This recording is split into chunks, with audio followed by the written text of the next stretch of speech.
Hello and welcome to Afterwork's social distancing edition. Due to what's going on around the world, Sulaiman and I have taken it upon ourselves to continue with our episodes, but remotely. What we'll be doing is looking back on our previous 10 episodes with our guests and reflecting on the conversations we had. Today's episode, we reflect on the conversation we had with Ahmed, and we'll be looking at the themes of friendship and being an underdog. Sulaiman, how's your week? My week was good, bro. Thank you for asking. It's been a really interesting, historic week for us all, I imagine. But I've tried my best to keep busy. My friend sent me a link to an online portal with hundreds of free lectures from Ivy League universities in America. So I kind of scanned through the list and I saw this one lecture series from Harvard on the topic of justice. I've watched 2 lectures so far on justice and what does justice mean. The lecturer was really good. He was going through different ideas such as consequentialist moral reasoning and categorical moral reasoning. He used like a really famous story, like a famous dilemma that I'm sure you're aware of, about whether it's permissible for a man who, let's say he's on a train or he's in a car and he's about to run over 5 people, but he has the option of turning right and killing one person instead. Is that the most morally permissible act? But yeah, man, that's what I've been up to. How has your week been? One thing I found just fascinating is the way that what this virus has forced the world to do is put health as the most important thing and economics as almost in the backseat. The virus, by definition, we will not be safe from unless other people are safe from it as well. And so this idea of our health being intimately tied to the health of others really makes me think about what Mubin said in one of our previous episodes about the individualistic society versus the collective society. And what I feel like we're going through right now is we're being forced to think as a collective and not individualistically, which is pretty hard for a nation that's been told throughout their history, or throughout their modern history at least, that if you pull yourself up from your bootstraps, then you can go out and do whatever you need to do. Now it's more about if you and your neighbors pull themselves up from their bootstraps at the same time, then maybe you can get somewhere. So that's been really interesting to see unfold. And of course, I'm not exempt from that. I too have to also think more as a collective living in college at the moment or being back home. You have to make sure that what you do and how you act takes into account the acts and intentions and thoughts of others. It reminds me of something my teacher said to me yesterday about how it's interesting that the government is acknowledging the importance of medical professionals, social carers, teachers, and that there's no sign of stockbrokers, lawyers, or investment bankers being the essential workers. And I feel like that's really interesting to think about. Our conversation with Ahmed was really, really nice to look back at. My first reflection whilst watching the video is that I need a haircut because my hair was looking nice in that video. But right now, with the current self-isolation, it's a bit scruffy. I chose the theme of being an underdog. I saw that theme quite a few times throughout our conversation, such as whilst he was working hard on his history coursework. One time I was trying to bang out coursework for GCSEs, yeah, and then I was putting in shifts, and then one guy was like, "What? You think you're gonna get somewhere with that?" I can't lie, it burnt me, and the guy was gonna try and do football. And it's always the footballers, isn't it? It's always the footballers. And I'm like, "Come, I'll see where you go." Yeah, and I'm going. I can't lie, I was burnt inside. Or when he asked his teacher in secondary school about how to get a grade higher than a C. In my secondary school, it was just like, oh yeah, do you know how they do targets, like to get a C grade you need to do this? Our one never went above a C. It's just like, if you're aiming for a C, like this is what you need in it. Yeah, and then I'm like, yo, miss, what do I need to do to get a B or a A? Yeah? And she'll be like, nah, don't worry, you're fine. Yeah. And it's so true. It was the most frustrating thing in my life. Nah, it was the so biggest setup. Yeah, I swear down. And I totally that has understand why repercussions. That has real repercussions, bro. Because like, an underdog is someone who is expected to fail. And in both scenarios, Ahmed was somewhat, in my opinion, undermined by his friend and undermined by his teacher who expected him to fail.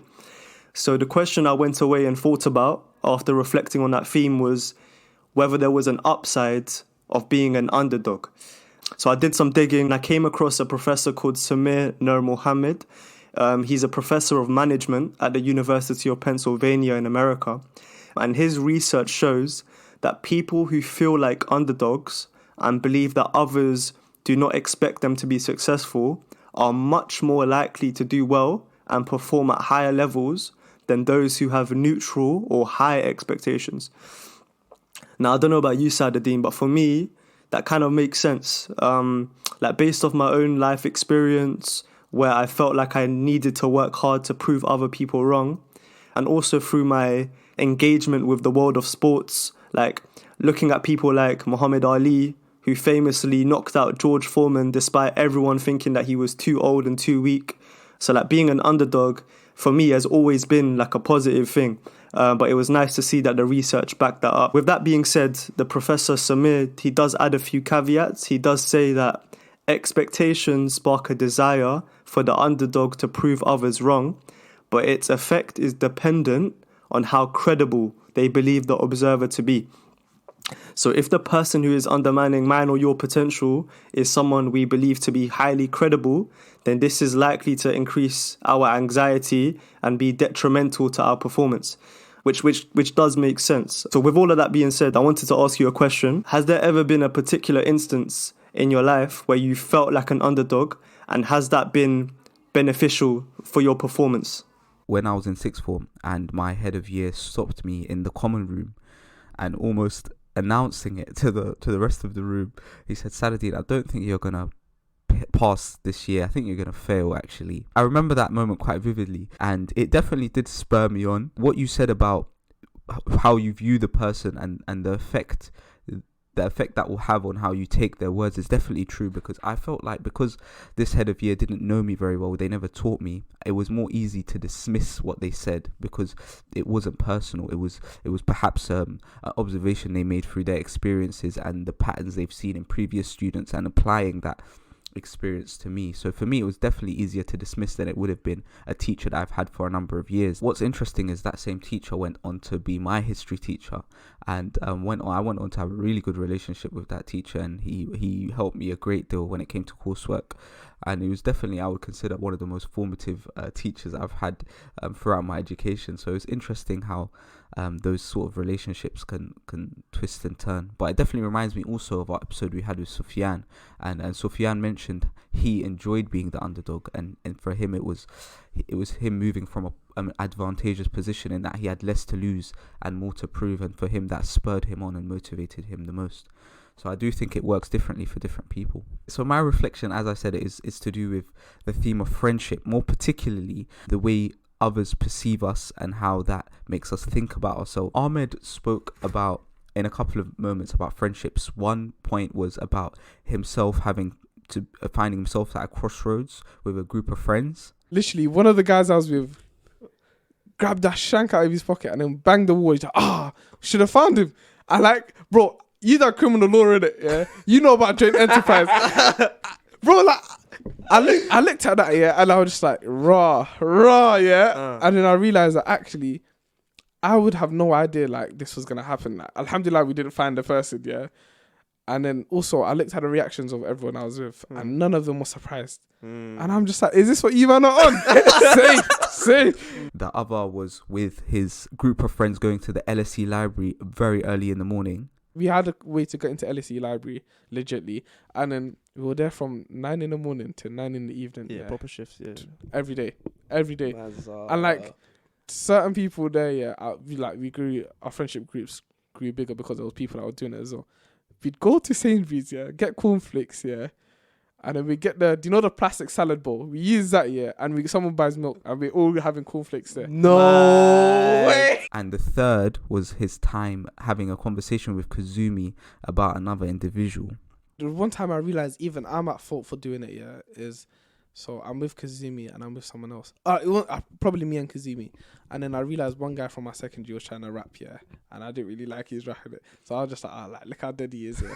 And Kazimi looked at me, and this is the reason why you need good friends here. Like he looked at me, he goes, he's trying to do something, innit? He's working for it, yeah. That's what it's regardless of what about, you think. bruv. And then I felt so guilty because I'm just Yeah. like, how can I shame hard work, yeah? Because Yeah, it that's makes you realize that you think you're sick or whatever. Yeah, that's it, yeah. that's it. All three of these different experiences with friends show a different side of how friends viewed Ahmed and how they treated him and what they expected of him. And this led me to reflect on Charles Horton Cooley's looking glass self theory. This theory basically centered around how we think of ourselves based on how we think others think of us, and this really shapes what the decisions we end up making, because ultimately we are social animals, in the words of Aristotle. In the first instance with Ahmed's group of friends, when he decided to leave that group of friends because he had to begin to make more serious decisions about his life, the group of friends had an expectation of Ahmed that they believed he would fulfill, and that expectation was a particular kind that Ahmed didn't see himself fulfilling. So he looked at how they view him based on how they acted, and he made a decision to leave that group of friends.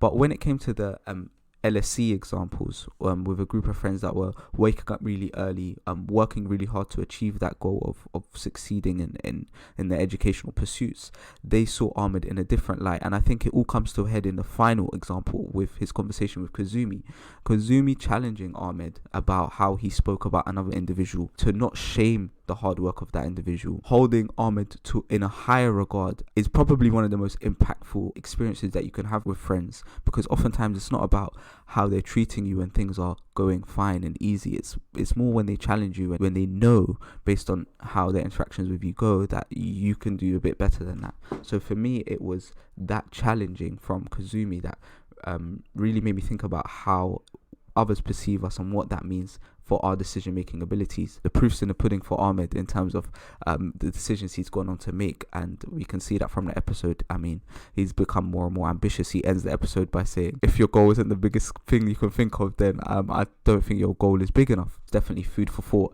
And on that, Sulaiman, I have a question for you. We all think about how others think about us. To what extent should we allow this to shape the decisions that we make? I feel like this links to another conversation we had with Omar Salha about like the master-slave relationship, and how it can be very dangerous for us to take the word or opinion of someone else as gospel. Work every single day to try to please another individual, because that kind of creates problematic power dynamics between you and other people.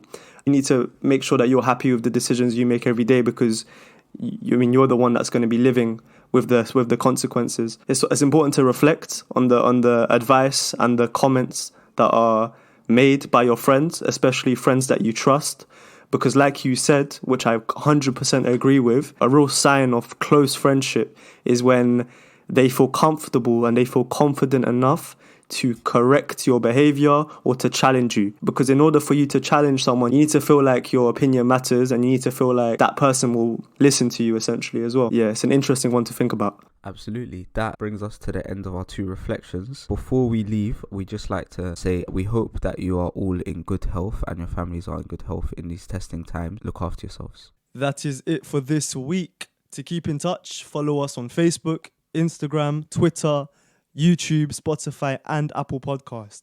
That's afterwork_UK on Instagram and Twitter, and Afterwork Podcast everywhere else. If you took even one thing away from this episode, give us a review on Apple Podcasts and comment on our YouTube video. Any thoughts or suggestions for future episodes, DM us on our socials or shoot us an email at afterwork258@gmail.com. In any case, see you same time, same place next week.